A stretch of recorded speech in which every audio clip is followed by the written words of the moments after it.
There's something missing at the old Dixon gas and shop. It was an unmistakable landmark. Probably in this location over here. Former Dixon Mayor Jack Batchelor knew it well. Maybe 3 or 4 stories tall. I mean, you could see it probably from a quarter of a mile down the freeway. This is Dixie, a 71-foot fiberglass dinosaur. Why Dixie? Well, I guess it's short for Dixon. Dixie was sort of an advertising stunt for a cigarette store called Cheapers.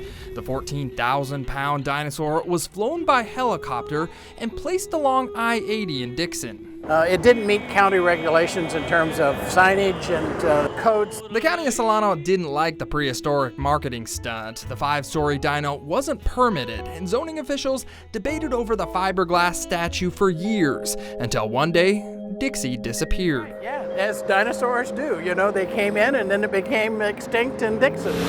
In 1996, Dixie was airlifted again and relocated to the Cheapers cigarette store in Benicia. Unfortunately, Dixie was renamed to Benny, but in 2005, the dino disappeared again, but this time for good. We had lots of articles and lots of times. Few people really know what happened to Dixie. It made national news. But John Roscoe knows exactly what happened to the dinosaur. My kids said I had a fiberglass addiction. John was the owner of Cheapers convenience stores, and I met him at his home in Fairfield. We decided that the stores ought to have a theme.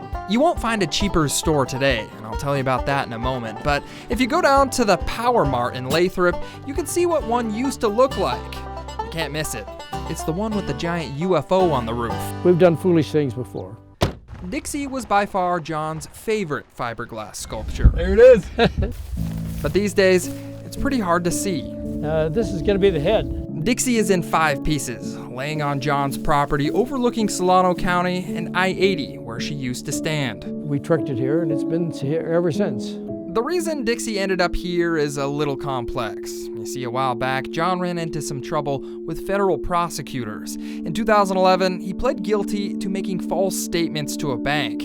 John eventually sold off all the Cheapers stores. Everything's a learning experience. All that is behind John now, but what's not clear is what's in store for Dixie. This area has burned twice since Dixie's been here. Dixie is not in the safest spot. Back in 2008, wildfires ripped through John's property. The wind shifted a little and the embers come over. In 2017, another wildfire burned John's house to the ground, and it was another close call for Dixie. We had it engineered to be safe, and we had it engineered to survive. Besides some of the fading paint, the 70-foot dino is still in remarkable shape. Can easily be put back together again if the residents of any town want to put Dixie together. Come and see me. John has come up with a creative way to move Dixie in the past, but this time, he's waiting for someone else to hatch up a new plan to resurrect her. What happens if this thing hatches? We're going to have another dinosaur.